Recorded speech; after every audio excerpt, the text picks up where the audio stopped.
दर्शन आप देख रहे हैं यहाँ से। इनके बाद हम जो व्यक्ति और आने वाले हैं, कुछ ऐसे व्यक्ति हैं।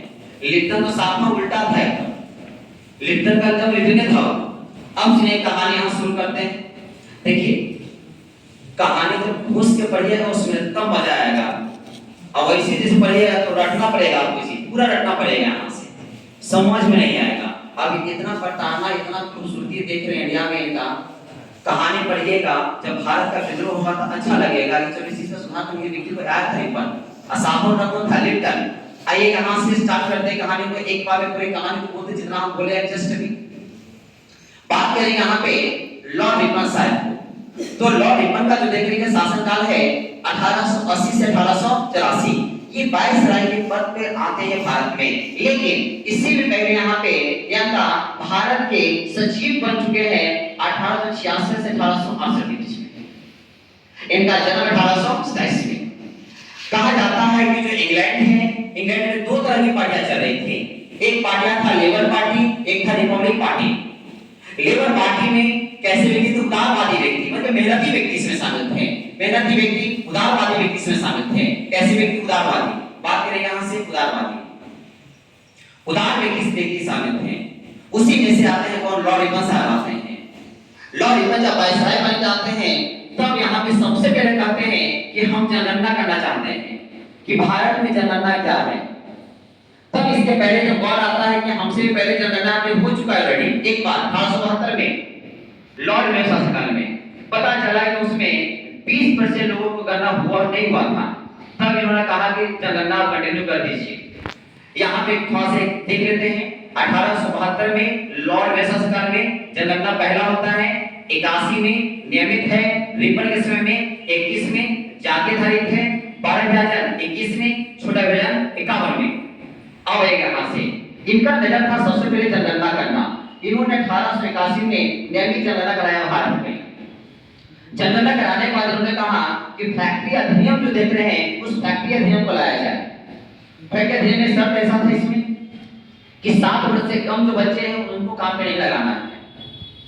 दूसरी बात, 7 से 12 वर्ष के जो बच्चे हैं उनको 9 घंटा ज्यादा काम नहीं कराना है, महिला पुरुष से पूरा है सब।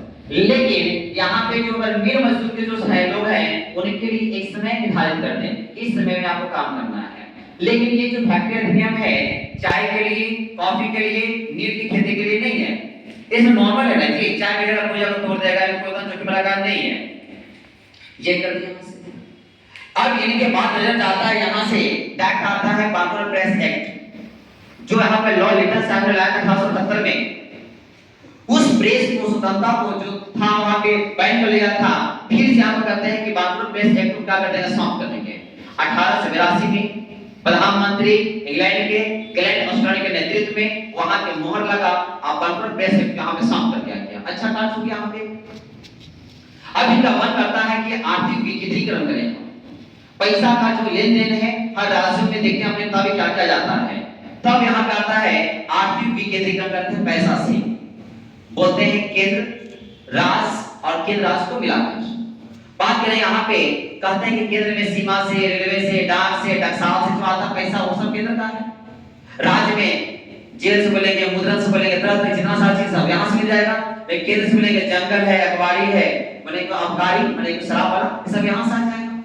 तो इस तरह से यहाँ पे क्या किया है कि पैसा को बंटवारा कर दिया कि राज्य अपना पैसा ले, अपना विकास करे, कोई दिक्कत नहीं है। बाकी जो होगा सब राज्य देने के लिए हम यहाँ पे टैक्स ले रहे हैं, हम इसका भरपाई करेंगे। तब इनके मन में आता है कि स्थानीय स्वशासन पे काम किया जाए। स्थानीय स्वशासन का 1882 में लाते हैं। लाने के क्रम में कहता है सबसे पहले कि हम क्या करने वाले हैं? नगरपालिका बनाएंगे।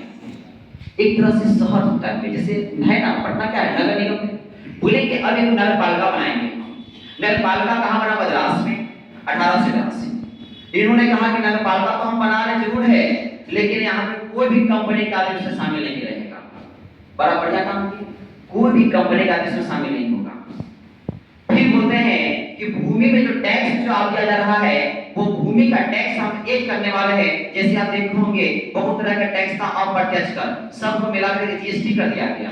उस तरह से ये भी चाहते थे कि हम क्या करते हैं एक तरह का टैक्स करते हैं, उतना नहीं करेंगे, थोड़ा आसान पड़ेगा। ये अस्थायी बंदोबस्त लाने का प्रयास किए, लेकिन इंग्लैंड में बैठा लोग व्यक्ति सिर्फ इसको नकार दिया। कहा कि हटाओ ये सब नहीं चलेगा, बैन कर दिया वहां से। फिर आता है कि एजुकेशन पे हम सुधार करेंगे, शिक्षा में सुधार करेंगे। तब लाते हैं हंटर कमीशन। कौन कमीशन? हंटर कमीशन लाते हैं। ये हंटर कमीशन आता है यहाँ पे, कहते हैं कि हंटर कमीशन जब लाते हैं तो कहते हैं कि पहले हम जांच करेंगे।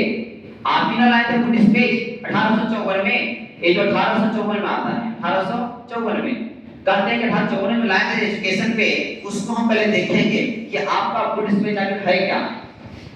तो अब यहाँ पे जो स्थिति आता है, आपको पता है किसी के अंदर में एज वगैरह आगे पीछे हो जाता है ऐसे इसका, तब यहाँ कहा जाता है कि ठीक है वहां हम सुधार कर देंगे। यहाँ आयु अगर रहो करेगा तो यहाँ बोलेंगे 18 से कर देंगे, 21 कर देंगे, कोई दिक्कत नहीं है, ऐसे ऐसा कर देंगे यहाँ से।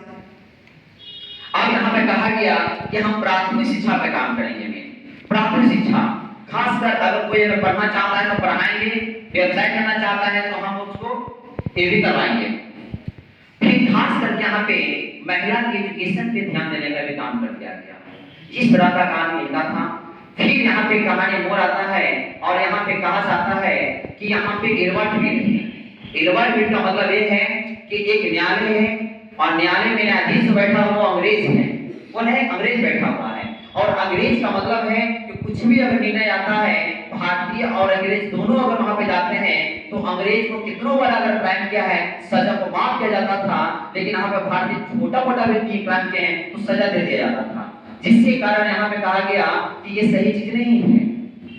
तब इन्होंने कहा कि यहाँ पे जो न्यायालय में जो न्यायाधीश बने हुए हैं ये भारतीयों लोग को भी शामिल करो, भारतीय लोग को भी शामिल करो और आप भी रहिए, कोई दिक्कत यहाँ से नहीं है, आप भी रहिए वो भी रहेगा।